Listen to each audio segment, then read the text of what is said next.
এটা হচ্ছে অ্যাবনি লেভেল যন্ত্র, খুব ছোট্ট হ্যান্ডি একটা ইনস্ট্রুমেন্ট। এটার মধ্যে যে উপাদানগুলো রয়েছে বা বিভিন্ন অংশগুলো সেগুলো সম্পর্কে প্রথমে একটু আমরা পরিচয় করে নিই। সাইটিং টিউব, এই যে লম্বা যেটা রয়েছে এটাকে বলা হচ্ছে সাইটিং টিউব। এটাকে আবার এক্সটেন্ড করা যায়, এরকম করলে এটা এক্সটেন্ড হয়। ফোকাসিং করার জন্য আমাদের এটাকে কোনো সময় এক্সটেন্ড করতে হতে পারে। এরপরে আমরা এইখানটায় যদি লক্ষ্য করি দেখতে পাবো একটা মিরার রয়েছে, ভিতরের দিকে 45 ডিগ্রি অ্যাঙ্গেলে এই মিরারটা থাকে। এটা লক্ষ্যবস্তু এবং স্পিরিট লেভেলের বাবল দেখতে সাহায্য করে। এইখানে যে বাবলটা রয়েছে এই বাবলটা এই টেলিস্কোপের ভিতর দিয়ে যখন আমরা মান নেব তখন আমাদের দেখতে সাহায্য করবে আয়নাটা বা মিরারটা। এরপরে যেটা রয়েছে এখানে হলো স্পিরিট লেভেল রয়েছে, এই যে দেখছি আমরা মুভ করছে, এটাকে বলা হচ্ছে স্পিরিট লেভেল। এখানে আমরা দুটো স্কেল দেখতে পাচ্ছি, এইখান থেকে 0, এদিকে একটা 90 ডিগ্রি রয়েছে, এখান থেকে 90 ডিগ্রি রয়েছে। আর এর সাথে এটা তাহলে মেন স্কেল আমরা বলতে পারি, এটা ডিগ্রি স্কেল। ঠিক একইভাবে যে ভার্নিয়া স্কেলটা রয়েছে এখানে ছোট্ট, সেই ভার্নিয়া স্কেলের ক্ষেত্রেও 0 থেকে ডান দিকে 60, 0 থেকে বাম দিকে 60 ভাগ করা রয়েছে। 60 মিনিটকে 6 ভাগ করলে 10 মিনিট করে ভাগ হয়, তাহলে ক্ষুদ্রতম মান আমরা পেতে পারি 10 মিনিট। এটা মনে রাখবে। মানে প্রিজমেটিক কম্পাসের ক্ষেত্রে যখন আমরা করেছিলাম তখন সব থেকে কম মান পেয়েছিলাম কত, 30 মিনিট। আর অ্যাবনি লেভেলের ক্ষেত্রে আমরা এটা পাবো হচ্ছে 10 মিনিট। আমাদের রিডিং নেওয়ার সময়তে ভার্নিয়ারের 0 এবং মেন স্কেলের 0 সেই দুটোকে কোয়েনসাইড করতে হবে, মানে এইভাবে শুরুটা করতে হবে। তারপরে আমরা যখন রিডিং নেব এটা হুইলটা ঘুরিয়ে তখন এটা চেঞ্জ হবে, তখন আমাদের অ্যাকচুয়াল মানটা পাবো। কিন্তু স্টার্ট করার সময়তেই ভার্নিয়ার 0 মেন স্কেল 0 যেন কোয়েনসাইড করে। হলো, এইটাকে বলা হচ্ছে প্রোটেক্টর স্কেল, আমরা এটাও বলতে পারি, মানে গ্র্যাজুয়েটেড স্কেলও বলা হয়। এই যে হর্দবৃত্ত যেটা রয়েছে, গ্র্যাজুয়েটেড আর্ক বা প্রোটেক্টর স্কেল, এই নামগুলো বলা হয়ে থাকে। এইখানটায় যেটা ম্যাগনিফাইং গ্লাসটা রয়েছে এটা দিয়ে আমরা মানগুলোকে বড় করে দেখতে পাবো, অর্থাৎ ম্যাগনিফাইং গ্লাসের যেটা কাজ সেটা এখানে দেওয়া রয়েছে, কারণ যেহেতু এইগুলো খুব মাইনিউট রিডিং আসে তাই জন্য। আর এটা হচ্ছে একটা হুইল যেটা দিয়ে আমাদের ফোকাসিং করতে কাজে লাগে, এটাকে ঘোরালে আমরা ফোকাস করতে পারবো। আর যখন বেশি বড় এলাকার ফোকাসিং দরকার হবে তখন আমাদের এই হুইলটাকে ঘোরাতে হবে। এই আইপিস দিয়ে আমাদের অবজেক্টকে দেখতে হবে, এখানে চোখ রেখে আমরা অবজেক্টের দিকে দেখব।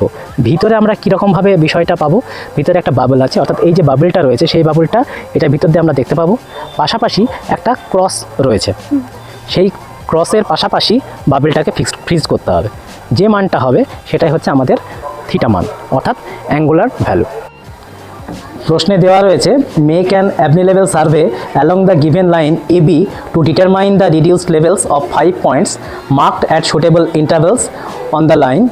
Prepare a field book and draw a longitudinal profile of the line with suitable scale. Field book পরীক্ষা হলে বসেই ছাত্রছাত্রীদেরকে করে নিতে হয়। ফিল্ড বুক বলে এখানে এরকমভাবে লেখা হবে, প্লেস, কলেজ ক্যাম্পাস, ইনস্ট্রুমেন্ট যেটা নাম, যে কলেজের যেটা ইনস্ট্রুমেন্ট নাম লেখা থাকবে ইনস্ট্রুমেন্টের গায়ে সেটা এখানে লিখতে হবে। যে সময় শুরু হচ্ছে রিডিং নেওয়া, সাধারণত 15 মিনিট বা 20 মিনিট সময় দেওয়া হয়, সেই ব্যবধানটা এখানে লেখা হলো।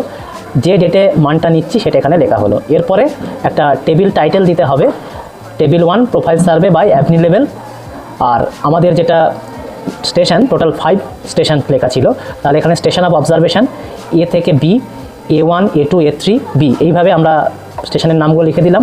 এরপরের কলামে হেডিং হচ্ছে ডিস্টেন্স, অর্থাৎ গ্রাউন্ড ডিস্টেন্স A থেকে A1 থেকে A2, এইভাবে ডিস্টেন্সগুলো এখানে লিখে দিতে হবে। এরপরে অ্যাঙ্গেল অফ গ্রাউন্ড স্লোপ, অর্থাৎ A থেকে A1 এর যেটা গ্রাউন্ড স্লোপ হবে সেটা আমাদের এখানে লিখতে হবে। একইভাবে বাকিগুলো, প্রথমটা 0 0 হবে কারণ যেহেতু স্টার্টিং সেটা হচ্ছে 0। ওকে, মানে A থেকে A1 লাইনের আমরা স্লোপটা নির্ণয় করব। এটা হচ্ছে A, আর ওই দিকে ওইটা হচ্ছে B স্টেশন, হাতটা একটু তোলো, ওটা B, আর মাঝখানে রয়েছে হচ্ছে এখানে A1, ওইটা A2, মাঝখানে আরেকটা রয়েছে A3, আর লাস্টে হচ্ছে B। টোটাল তাহলে 5খানা স্টেশন এরকমভাবে আমরা পরীক্ষার সময় হয়তো পেতে পারি। পরীক্ষার সময় আমাদের ওই এরকম একটা স্টাফ দেয়া থাকবে, সেই স্টাফে প্রথমে আমাদের যেটা করতে হবে, আমার যেটা অর্থাৎ সার্ভেয়ার যিনি, তার যেটা আই হাইট অর্থাৎ ইনস্ট্রুমেন্ট হাইট, সেইটাকে আমরা একটা ফিতে দিয়ে মার্ক করে দেবো। দেবব্রত একটু লোকেট করে দেখাও যে ফিতেটা কোথায় বাঁধা রয়েছে। ওইখানটায় হচ্ছে আমার আই হাইট, অর্থাৎ যে সার্ভেয়ার তার আই হাইট। পরীক্ষার সময় যে ক্যান্ডিডেট পরীক্ষা দিচ্ছে তার যেটা আই হাইট সেটা সে ওখানে প্রথমে এই কাজটা করবে, ডিমার্কেট করে নেবে। এ থেকে A1 উপরে আমাদের স্টাফটাকে রাখতে হবে। আমাদের এই যন্ত্রের সাহায্যে দেখতে হবে ওই যে ফিতেটা সেইটার ভ্যালু কত আসছে ডিগ্রিতে। এখানে দাঁড়িয়ে ওই লাল ফিতেটাকে আমরা দেখব। 10, তার উপরে 0টা রয়েছে, কত ঘরে রয়েছে সেটা আমাদের দেখতে হবে। 1, 2 মানে 12 ডিগ্রি পর্যন্ত আমরা রাউন্ড ফিগারে মেন স্কেল থেকে দেখতে পাচ্ছি। এরপরে আমাদের দেখতে হবে 0 থেকে ভার্নিয়ারের 0 থেকে 60 মিনিট, তার মধ্যে ওই যে ভাগগুলো রয়েছে তার সাথে মেন স্কেলের কোন দাগটা সঠিকভাবে মিলছে। এখানে যে মানটা এসেছে সেটা হচ্ছে এরকমভাবে 0টা হচ্ছে ভার্নিয়ার স্কেলে যেটা 0 সেটা মেন স্কেলের ঠিক এরকম জায়গায় এসেছে, অর্থাৎ মেন স্কেলে 10 ডিগ্রি, তারপর এটা হচ্ছে 11 ডিগ্রি, এটা হচ্ছে 12 ডিগ্রি, তারপরে 0টা আছে, অর্থাৎ 12 আর 13 ডিগ্রি মাঝামাঝি। তাহলে আমাদের এই যে মানটা সেটা হচ্ছে 12 ডিগ্রি। কিন্তু মিনিটের মানটা কত সেটা আমাদের ভার্নিয়ার স্কেলের এই যে ডিভিশন করা রয়েছে, এটা 0, এটা 10, এটা 20, 30, 40, 50, 60।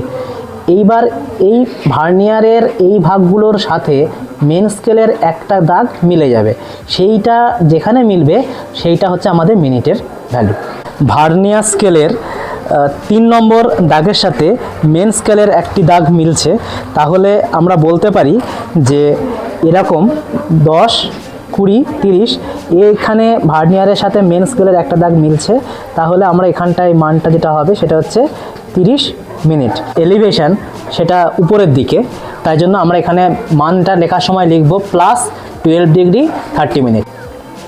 1 থেকে A2 ডিস্টেন্স এখানে লিখেছিলাম 11 ডিগ্রি এসেছে, তাহলে আমরা এখানে নোট করব 11 ডিগ্রি 00 মিনিট। এটাও প্লাস লিখলাম কারণ এখানেও A1 থেকে A2 ডিস্টেন্সটা উপরের দিকে ছিল, অর্থাৎ উঁচু জায়গা ছিল।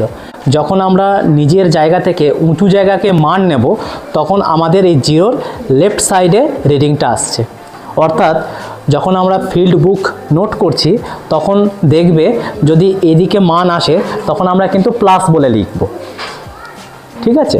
কিন্তু যখন আমরা নিজের জায়গা থেকে নিচু জায়গা দেখব তখন দেখবে এই দিকে মানটা এসেছে, তখন সেটা কিন্তু আমরা মাইনাস বলে লিখব।